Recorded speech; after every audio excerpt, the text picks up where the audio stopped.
नमस्ते साथियों और प्यारे बच्चों, आर्या की पाठशाला में आप सबका स्वागत करती हूँ और आशा करती हूँ आपके सबके एग्ज़ाम बहुत अच्छे से हुए होंगे और बहुत अच्छी तरीके से आपने होली मनाई होगी।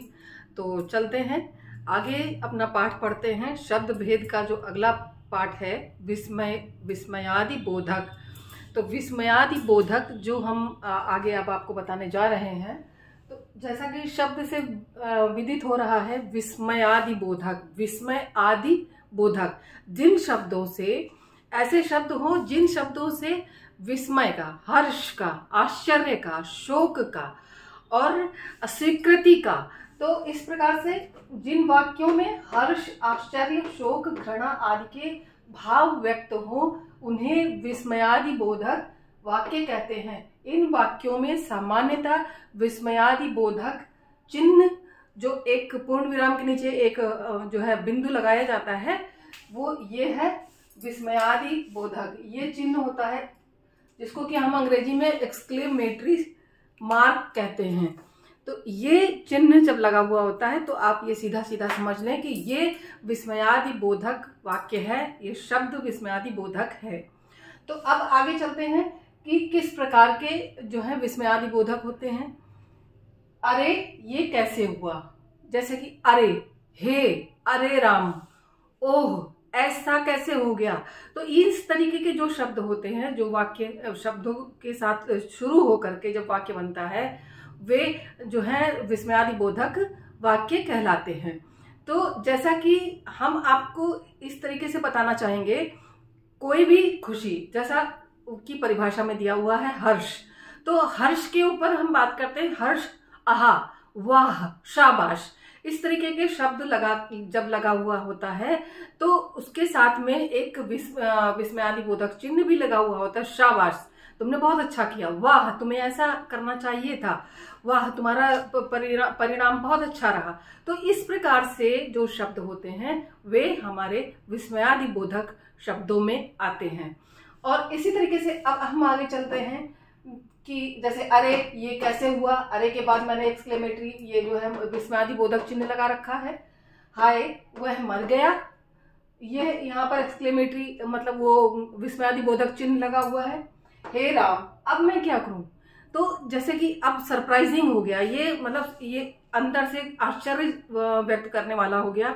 हे राम, इसको अब हम कैसे करें।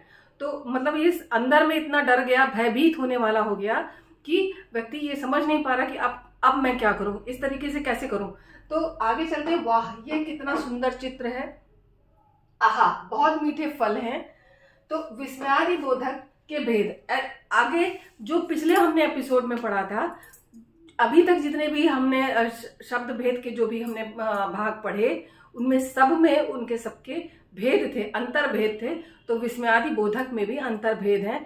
लेकिन अभी ये मान के चलिए कि विस्मयादि बोधक जो है, जो शब्द विस्मय प्रकट करते हैं वे विस्मयादि बोधक में आते हैं, और उससे संबंधित जितने भी होंगे वो सारे के सारे आपके विस्मयादि बोधक में आएंगे। तो उनके कितने भेद होते हैं, वो 10 प्रकार के होते हैं। तो 10 प्रकार के भेद, जैसे मैंने आपको बताया, हर्ष, शोक, अस्वीकृति, स्वीकृति, संशय, इस तरीके के जितने भी शब्द होते हैं वे सब उनके भेद में आते हैं। तो हम अब भेद पढ़ लेते हैं। भेद क्या है, ये 10 प्रकार के होते हैं। एक शोक बोधक, ओह ये कैसे हुआ, अरे वो मर गया, हे राम ये कैसे होगा। ये तिरस्कार बोधक, धत दूर हटो, पीछे हटो, इस तरीके के जो शब्द हैं वे तिरस्कार बोधक हो जाते हैं। जिनसे कि किसी का तिरस्कार समझ में आता हो तो वे तिरस्कार बोधक हो जाते हैं। विस्मय बोधक, जैसा हमने आपको बताया कि आश्चर्य हो जाए, वो समझ में आए कि हाँ ये इसमें कौन सी ऐसी बात हुई जिससे कि आश्चर्य हो जाए, आहा ये कैसा था, ओ इतना सुंदर था। तो ये सब चीजें होते हैं। वाव, इस तरीके से जो होते हैं शब्द वो सारे इसमें आ जाते हैं। हर्ष बोधक, खुशी, जो शब्द, ऐसे शब्द जो खुशी प्रकट करते हो, आहा कितना सुंदर चित्र है, आहा कितनी सुंदर इमारत है, कितना सुंदर जो है फल है, कितना मीठा फल है। तो ये हर्षबोधक है। भय बोधक, जैसे बोला हे राम कैसे करूंगा। तो ये सारे शब्द, ये इस तरीके के जो भी शब्द होंगे, ओ मैं नहीं कर पाऊंगा, ओ त्राही त्राही, ये यहाँ पर ऐसा चल रहा है, ओ कैसे हो पाएगा, इस तरीके की जो चीजें हैं वो भय बोधक हैं। तो वो भय बोधक भेद में आ जाएगा। संबोधन बोधक, हे, अरे, रे, अरे, सुन, अरी, जी, इस तरीके के जो शब्द लगे हुए होते हैं उनको अजी सुनो, अजी सुनिए, अरे सुनो तो, इधर आओ तो ये जो शब्द है वो आपके संबोधन बोधक में आते हैं। ओ बालक को बुलाया, ओ बालक इधर आओ, इस तरीके से जो संबोधन है वो सारे संबोधन बोधक में आ जाएंगे।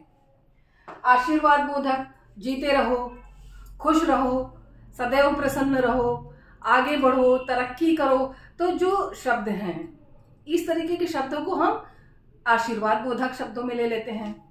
अब अनुमोदन बोधक, अनुमोदन का मतलब हुआ हाँ ठीक है कर लो, जैसे किसी ने कुछ पूछा और उसको स्वीकृति मिल गई, वो अनुमोदन हो जाता है, स्वीकृति बोधक हो जाता है।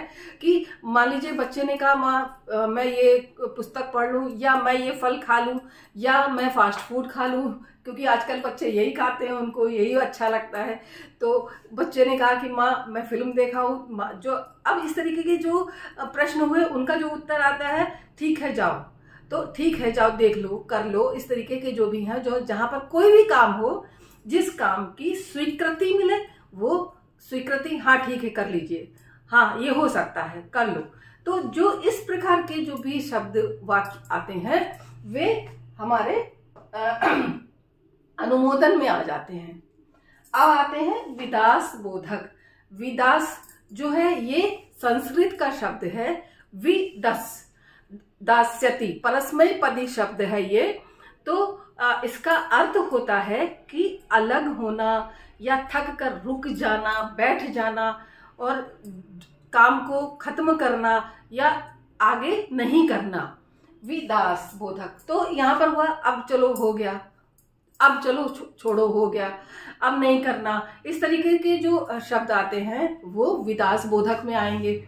तो जैसे बच्चे हो जाते हैं, थोड़ा सा काम करा, नहीं अब थक गए अब नहीं करना, तो थक गए नहीं करना, तो थक गए कि आगे जो मार्क लगेगा, जो चिन्ह लगेगा, विस्मयादि बोधक का जो चिन्ह लगेगा वो जब लग जाएगा थक गया नहीं करना, तो ये विदास बोधक में आ जाएगा।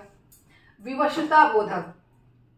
अब विवशता बोधक, विवश जिन शब्दों से विवशता प्रकट हो रही हो वे विवशता बोधक हो जाते हैं। जैसे नहीं कर पाऊंगा, ये नहीं हो सकता, ऐसा नहीं हो पाएगा। तो जैसे विदास है वैसे भी विवशता है, दोनों में जो है एक प्रकार से समानता रहती है। तो ये जो था हमारा विस्मयादि बोधक, जिसको कि मैंने भेद के साथ आपके सामने आज पूरा का पूरा भेद खत्म कर दिया है। आगे हम आगे चलेंगे जब, तो ये पूरा का पूरा एक बार थोड़ा सा रिवीजन हम करेंगे अगले एपिसोड में, ताकि आपको जो पीछे से शब्द भेद के मैंने सारे के सारे भेद जो बताए थे वो सारे आपको पुनरावृत्ति हो जाती है, तो आपके लिए अच्छा होगा। एक एपिसोड हो सकता है वो बड़ा हो, लेकिन आपके लिए अच्छा रहेगा। तो मैं सारे के सारे जो भेद थे उनका एक छोटा सा रिवीजन दूंगी अगले एपिसोड में, और जो भी हमारे इस चैनल को देख रहा है वो इसको चैनल को सब्सक्राइब करता चले, शेयर करते चलिए, लोगों को जरूर से हमारे वीडियो से फायदा होगा। और आशा करती हूँ कि आप सब इनसे फायदा उठा रहे होंगे, लाभ उठा रहे होंगे, और आगे के वीडियोज में भी आपको आपके अनुसार सामग्री मिलती रहेगी।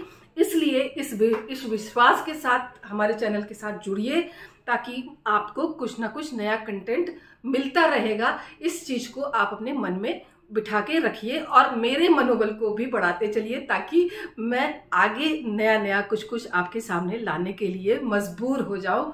तो आपका साथ और आपका सहयोग मुझे चाहिए होगा। तो इसलिए एक बार पुनः इसी जो है निवेदन के साथ कि प्लीज़ चैनल को, आर्या की पाठशाला को सब्सक्राइब कर लीजिए, और कमेंट करते चलिए, लाइक करते चलिए, लोगों के साथ शेयर करते चलिएगा। और इसी के साथ जय हिंदी, जय हिंद। और आप पढ़ते रहिए और दूसरों के साथ शेयर करते रहिए। और जो भी कोई क्वेश्चन होता है, जो प्रश्न होता है, नीचे के कमेंट बॉक्स में आप लिखेंगे, मैं उसका उत्तर अवश्य दूंगी। मैं इंस्टाग्राम पर भी हूँ, आप चाहें तो जो है आर्या की पाठशाला पर भी आप मुझसे जुड़ सकते हैं। आप चाहें तो अन्नपूर्णा वाजपेयी नाम से इंस्टाग्राम पे भी हूँ, वहां पर भी जुड़ सकते हैं। आप कहीं से भी आप मेरे से क्वेश्चन पूछ सकते हैं, मैं आपके प्रश्नों का उत्तर अवश्य दूंगी। चाहे आप कोशिश ये करिए कि इसी चैनल, इसी एपिसोड के नीचे जो भी एपिसोड आप देखते हैं, उस एपिसोड के नीचे ही आप अपने प्रश्न डालिए, मैं उत्तर अवश्य दूंगी। या जो भी आप प्रश्न डालेंगे उसका एक एपिसोड और बना दूंगी, ताकि आपकी जो समस्या है उसका समाधान आपको अच्छी तरीके से मिल जाए। तो इसी के साथ नमस्कार, जय हिंद, जय हिंदी दोबारा से। और देखते रहिएगा, लोगों के साथ शेयर करते रहिएगा। Bye bye.